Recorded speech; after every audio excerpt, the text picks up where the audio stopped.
사랑하는 형제자매 여러분, 잠시 세상의 소음에서 벗어나 하나님의 평안이 여러분의 마음에 가득하기를 기도합니다. 오늘 나누는 말씀이 여러분에게 큰 은혜와 위로가 되기를 소망합니다. 만약 이 말씀이 여러분의 영혼에 울림을 준다면 주변에 사랑하는 이들에게도 공유하여 하나님의 크신 사랑을 함께 나누어 주시고 구독을 통해 이 귀한 여정에 동행해 주신다면 저희에게는 더 없는 큰 힘이 될 것입니다. 여러분의 삶에 주님의 축복이 항상 함께하기를 기원합니다. 오늘 우리는 변화라는 주제로 골로새서의 말씀을 계속해서 나누고자 합니다. 성경은 우리가 예수 그리스도를 믿을 때 우리의 삶에 완전한 변화, 즉 변신이 일어나야 한다고 말합니다. 우리는 새로운 피조물이 된다고 성경은 증언합니다. 과거의 나는 사라지고 이제 완전히 다른 사람으로 거듭나는 것입니다. 여러분 스스로에게서 이러한 변화를 발견하고 계신가요? 예수님을 알기 전의 나와 지금의 나를 돌아보며 정말 비교할 수 없을 만큼 달라졌구나 라고 고백할 수 있기를 바랍니다. 단순히 예전 모습에서 조금 개선된 정도가 아니라 진정으로 변화된 새로운 피조물로서의 자신을 발견하시기를 축복합니다. 우리에게 너무나도 익숙한 로마서 12장 2절 말씀은 이렇게 말합니다. 너희는 이 세대를 본받지 말고 오직 마음을 새롭게 함으로 변화를 받아 하나님의 선하시고 기뻐하시고 온전하신 뜻이 무엇인지 분별하도록 하라. 이 말씀을 묵상하다 보면 저 자신이 하루 동안 얼마나 많은 일들을 그저 남들이 다 하니까라는 이유만으로 행하는지 깨닫게 됩니다. 세상은 우리에게 하나의 정해진 패턴, 즉 유행과 방식을 제시하고 우리는 무의식적으로 그 흐름에 휩쓸려 살아갑니다. 우리가 입는 옷, 듣는 음악, 심지어 우리가 하는 대화의 방식까지 그 모든 것이 세상의 패턴을 따르고 있을 때가 많습니다.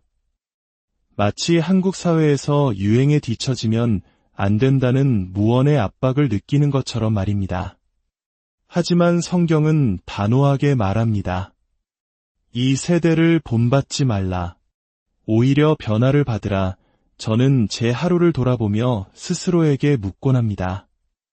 이 중에서 내가 진정으로 기도하며 하나님의 뜻을 구한 결정은 얼마나 될까? 하나님께서는 우리가 세상과 구별되기를 원하십니다. 그분은 우리가 변화되어 세상과는 다른 모습으로 살아가기를 바라십니다. 과거에 저는 성경의 어떤 구절들을 읽으며 이렇게 생각했습니다. 아, 이건 오늘날 우리 현실과는 맞지 않아. 시대가 변했고 문화가 다른데 이 말씀을 문자 그대로 지키기는 어려워. 라고 변명하며 많은 것들을 합리화했습니다. 하지만 골로새서를 깊이 연구하며 깨달은 것은 세상의 문화와 패턴은 어느 시대에나 하나님의 방식과는 달랐다는 사실입니다. 골로새 교회 성도들은 막강한 로마 제국의 압제 아래 있었습니다. 로마는 그들만의 방식과 패턴을 강요했고 사람들은 그저 따라야만 했습니다. 또한 그들은 여러 가지 종교적 전통과 관습이라는 무거운 짐을 지고 있었습니다. 이는 오늘날 우리도 마찬가지입니다. 우리 역시 우리가 자라온 환경, 심지어 복음주의 교회 안에서조차 원래 이렇게 하는 거야라고 당연하게 여겨왔던 수많은 전통과 관습에 얽매여 있을 수 있습니다. 우리는 잠시 멈추어 서서 스스로에게 물어야 합니다. 이것이 정말 하나님께서 기뻐하시는 온전한 뜻인가? 아니면 내가 그저 익숙하고 편하다는 이유로 세상의 패턴에 순응하고 있는 것인가?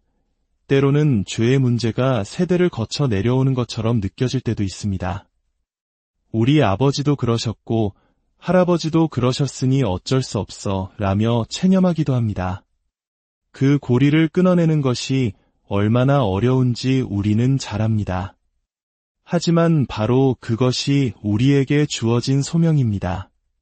낡은 순환의 고리를 끊고 아니, 나는 더 이상 세상의 방식에 과거의 관습에 순응하지 않겠다. 나는 내 생각과 마음이 새롭게 되어 진정으로 변화되기를 원한다. 라고 선포하는 것입니다. 이전에는 낡고 죄악된 옛사람을 벗어버리고 죽이는 것에 대해 이야기했습니다. 혹시 아직도 마음속 깊은 곳에 붙들고 있는 소중한 죄가 있다면 이제는 그것을 처리해야 합니다. 우리는 변화된 사람이기 때문입니다. 그런데 저는 최근 들어 더욱 깊이 깨닫게 되는 것이 있습니다. 하나님의 위대한 계획은 단순히 저 개인이 세상의 다른 개인들과 다르게 사는 것에서 그치지 않는다는 사실입니다.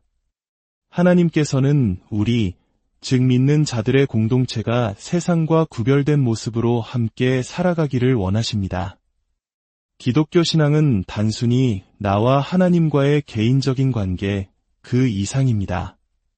성경이 그리는 그림은 우리 모두가 함께 다르게 생각하고 이 교회 공동체 안에서 서로 교제하는 방식이 세상과는 완전히 달라야 한다는 것입니다.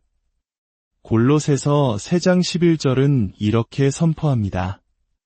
거기에는 헬라인이나 유대인이나 할레파나 무할레파나 야만인이나 스구디아인이나 종이나 자유인이 차별이 있을 수 없나니 오직 그리스도는 만유시요 만유 안에 계시니라. 이 말씀은 우리에게 엄청난 사실을 알려줍니다. 우리가 이 교회 문을 나서는 순간 세상은 우리를 여러 가지 잣대로 평가할지 모릅니다. 당신의 직장 상사가 이 자리에 있을 수도 있고 당신의 부하 직원이 앉아 있을 수도 있습니다. 하지만 우리가 믿는 자들로서 함께 모일 때 그 모든 세상적인 구분은 사라져야 합니다. 더 이상 그런 구별은 없습니다. 우리는 우리의 세상적 정체성을 내려놓고 오직 예수 그리스도 안에서 하나가 됩니다. 우리는 모두 그저 그리스도인일 뿐입니다.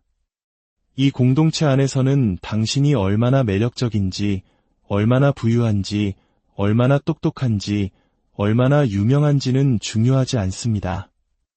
오직 그리스도만이 전부이며 모든 것 안에 계십니다. 이곳에는 의사인 그리스도인, 변호사인 그리스도인은 없습니다. 오직 그리스도인만 있을 뿐입니다. 우리는 모두 예수 그리스도 안에서 동등한 형제여, 자매입니다. 저는 4명의 자녀를 둔 아버지입니다. 저는 제 아이들 중 누가 더 재능이 있거나 똑똑하다고 해서 그 아이를 편애하지 않습니다. 모든 아이를 똑같이 사랑합니다. 만약 제 아이 중 하나가 자신의 재능이나 지능 때문에 다른 형제보다 더 중요하고 특별하다고 생각한다면 저는 그 아이에게 그것이 결코 사실이 아님을 분명히 가르쳐 줄 것입니다. 마찬가지로 하나님께서는 우리를 한 가족으로 보십니다. 우리에게는 위대하신 아버지가 계시며 우리는 모두 예수 그리스도의 보혈로 구원받았습니다. 그것이 우리의 유일한 정체성입니다. 우리가 함께 모일 때 세상의 다른 모든 구별은 의미를 잃습니다. 이곳은 달라야 합니다. 저는 여러분이 이 자리에 들어설 때 옆에 앉은 사람을 진정한 형제와 자매로 바라볼 수 있기를 소망합니다. 우리는 가족입니다. 제가 이 본문에서 가장 사랑하는 구절은 12절입니다. 그러므로 너희는 하나님이 택하사 거룩하고 사랑받는 자처럼 긍휼과 자비와 겸손과 온유와 오래 참음을 옷 입고 이 구절을 묵상할 때 하나님이 택하사 거룩하고 사랑받는 자라는 표현 앞에서 저는 더 이상 말씀을 연구할 수가 없었습니다. 저는 성경을 내려놓고 그저 하나님을 예배할 수밖에 없었습니다. 하나님께서 당신을 바라보실 때 거룩하고 지극히 사랑받는 자로 여기신다는 사실이 여전히 여러분의 마음을 경이로움으로 채우고 있습니까? 거룩하다. 하나님은 저를 보시며 제 과거의 모든 추악한 죄악들을 보지 않으십니다. 그분은 이제 저를 거룩하다고 보십니다. 예수님께서 제 모든 죄의 짐을 짊어지고 십자가에 못 박히셨기 때문입니다. 이제 전능하신 창조주 하나님께서 저를 보실 때 그분은 오직 예수 그리스도의 거룩하심만을 보십니다. 그분은 저를 완전하고 죄 없으며 깨끗하고 순결한 존재로 보십니다. 그리고 지극히 사랑받는 자 이 표현을 생각해 보십시오. 하나님의 지극한 사랑을 받는 존재. 저는 이 진리를 온전히 받아들이기까지 정말 오랜 시간이 걸렸습니다. 하나님께서 제 과거의 잘못이나 추한 생각들을 여전히 기억하고 계실 것이라는 생각에서 벗어나기까지 말입니다. 하지만 그분은 말씀하십니다. 나는 더 이상 그것을 보지 않는다. 너는 나에게 거룩하고 내가 지극히 사랑하는 자녀야. 이 사실을 깨달을 때 세상의 다른 어떤 것도 중요하지 않게 됩니다. 하나님께서 나를 순결하게 보시고 나를 미치도록 사랑하신다는 것, 그것이 바로 우리를 하나로 묶는 끈입니다. 우리는 모두 지옥에 가야 마땅했지만 예수님께서 우리를 위해 값을 치르셨고 이제 우리는 거룩하며 하나님께 지극히 사랑받는 자들이 되었습니다. 하나님께서는 우리를 하나님의 택하신 백성, 즉 하나의 공동체로 부르셨습니다. 이것이 바로 제가 오랫동안 놓치고 있었던 부분입니다. 저는 신앙을 지극히 개인적인 것으로만 여겨왔습니다. 나 혼자서도 죄를 멀리하고 하나님과 기도 시간을 지키면 되지 굳이 다른 사람이 필요할까? 라고 생각하며 교만했던 적도 있습니다. 하나님을 경외하는 마음이 저를 순결하게 지켜주었기에 다른 사람의 도움이 필요 없다고 여겼습니다. 그 생각의 일부는 맞습니다.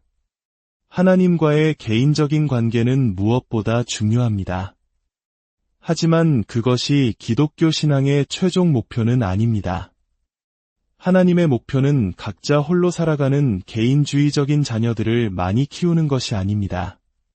그분의 갈망은 하나의 백성, 하나의 가족, 하나의 몸을 이루는 것입니다. 우리가 서로 상호 의존하며 살아가는 공동체 말입니다. 구약시대에 하나님께서는 이스라엘이라는 나라가 세상의 빛이 되기를 원하셨습니다. 개별적인 이스라엘 사람들이 아니라 이스라엘 민족 전체가 다른 민족들에게 축복이 되기를 원하셨습니다. 신약 시대에도 마찬가지입니다. 하나님께서는 교회가 세상의 빛이 되기를 원하십니다. 우리 개개인이 빛이 되는 것도 중요하지만 우리 공동체 전체가, 즉 교회가 서로 교제하고 사랑하는 그 모습 자체가 세상의 빛이 되어야 합니다. 그래서 13절은 이렇게 이어집니다. 누가 누구에게 불만이 있거든 서로 용납하여 피차 용서하되 주께서 너희를 용서하신 것 같이 너희도 그리하고 이 모든 것 위에 사랑을 더하라. 이는 온전하게 매는 띠니라. 서로 용납하라는 이 말씀이 오늘날 우리가 사는 세상에서 얼마나 중요한지 모릅니다. 용납하다는 것은 참아주다, 견뎌주다라는 의미입니다.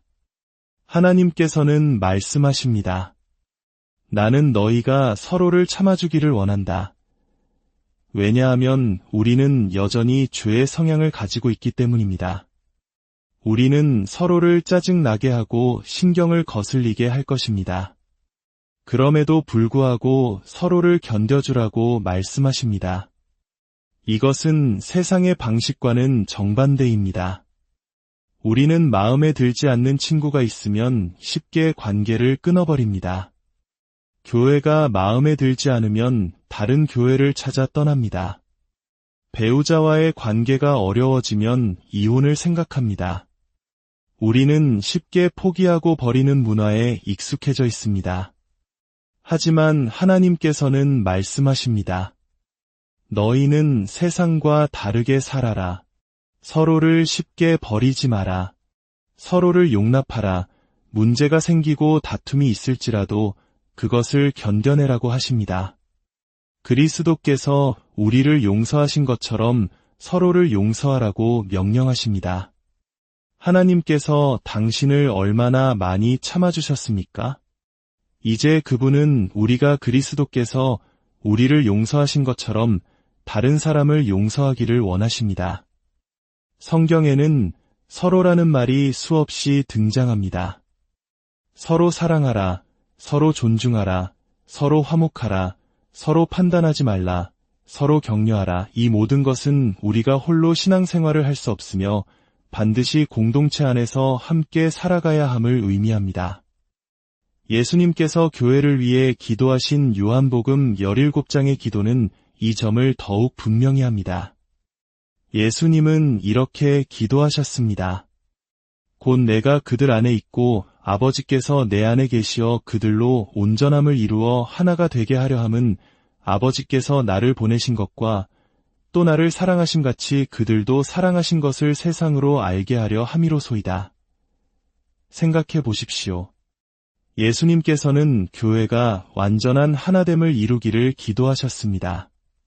왜일까요? 그 이유가 놀랍습니다.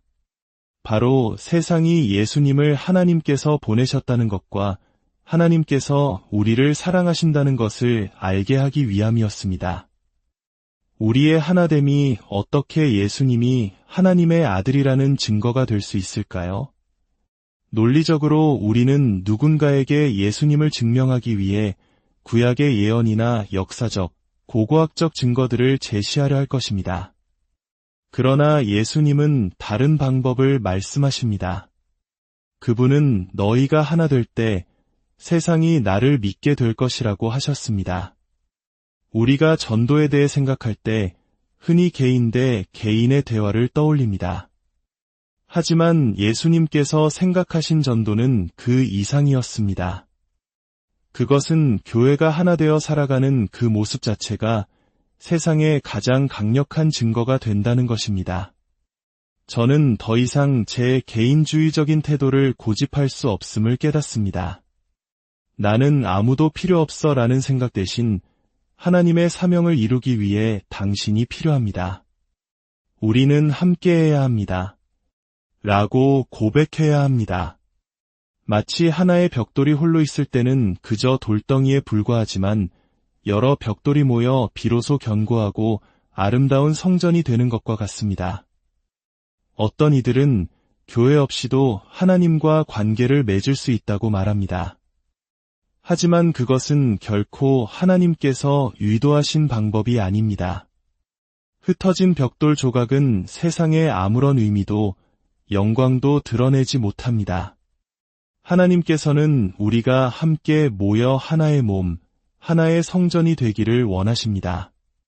그때 비로소 우리는 세상의 빛이 될 수 있습니다. 솔직히 말씀드리면 저도 때로는 이 공동체를 떠나고 싶다는 생각을 한 적이 있습니다. 여러분이 가져오는 문제들과 어려움 없이 나 혼자 살아가는 것이 더 편할 것 같다는 유혹을 받기도 합니다. 그러나 성경은 단호하게 말합니다. 그렇게 할 수 없다. 서로 용납하라. 서로의 짐을 지라.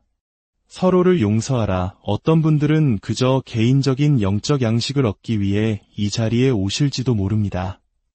저 역시 목사가 아니었다면 아마 뒷자리에 조용히 앉아 제 신앙 성장에 도움이 될 말씀을 듣고 예배가 끝나자마자 가장 먼저 밖으로 나갔을 것입니다. 다른 사람들과 깊이 연결되는 것에 대해 별로 생각하지 않았을 것입니다. 그것이 제 본성이기 때문입니다. 만약 여러분이 그렇게 생각하고 계신다면 저는 충분히 이해합니다. 하지만 저는 그것이 세상이 우리에게 제시한 패턴이며 수년 동안 저 또한 그 패턴을 따라 걸어왔음을 고백합니다. 그리고 이제는 깨닫습니다. 하나님께서는 다른 패턴을 가지고 계시며 우리가 놀라울 정도로 하나가 되어 세상의 빛이 되기를 원하신다는 것을 말입니다. 부모된 여러분은 자녀들이 서로에게서 독립하여 각자의 삶을 살며 다시는 보지 않기를 바라십니까? 아니면 자녀들이 성장한 후에도 서로를 깊이 사랑하고 지지하며 우리는 비록 가난할지라도 끝까지 함께할 거야 라고 말하는 모습을 보고 싶으십니까? 당연히 후자일 것입니다. 그것이 부모의 마음입니다. 그렇다면 우리의 하늘 아버지께서는 어떠실까요? 그분은 우리가 각자 자신과의 개인적인 관계만 맺기를 원하실까요? 아닙니다. 그분은 당신의 자녀들이 서로 사랑하며 의지하고 내 집이 당신의 집이고 내 것이 당신의 것이라고 말하는 진정한 가족 공동체를 보기를 원하십니다. 사랑하는 성도 여러분, 교회 프로그램이 없어서 옆 사람을 사랑하지 못한다고 핑계댈 수 없습니다. 지금 여러분 옆에 앉아있는 어쩌면 전혀 모르는 그 사람을 당신 자신처럼 사랑하는 것을 막는 사람은 아무도 없습니다. 그들의 필요를 위해 당신의 지갑을 여는 것을 막는 사람은 아무도 없습니다. 우리가 서로 사랑하지 않는 이유는 단 하나, 우리가 거절하기 때문입니다. 그것이 우리에게 불편하기 때문입니다. 그러나 하나님께서는 바로 그것을 우리에게 원하십니다. 마지막으로 16절과 17절 말씀입니다. 그리스도의 말씀이 너희 속에 풍성히 거하여 모든 지혜로 피차 가르치며 권면하고 시와 찬송과 신령한 노래를 부르며 감사하는 마음으로 하나님을 찬양하고 또 무엇을 하든지 말에나 이래나 다 주 예수의 이름으로 하고 그를 힘입어 하나님 아버지께 감사하라. 오늘 들은 이 말씀이 여러분 안에 풍성히 거하기를 바랍니다. 단순히 듣고 흘려버리는 말이 아니라 여러분의 삶 속에서 살아 움직이는 말씀이 되기를 바랍니다. 그래서 여러분이 나아가 서로를 가르치고 권면하며 함께 시와 찬송과 신령한 노래를 부르게 되기를 축복합니다. 그리고 여러분이 하는 모든 일, 말이든 행동이든 주일 아침뿐만 아니라 삶의 모든 순간의 모든 것을 주 예수의 이름으로 행하며 하나님 아버지께 감사하는 삶을 사시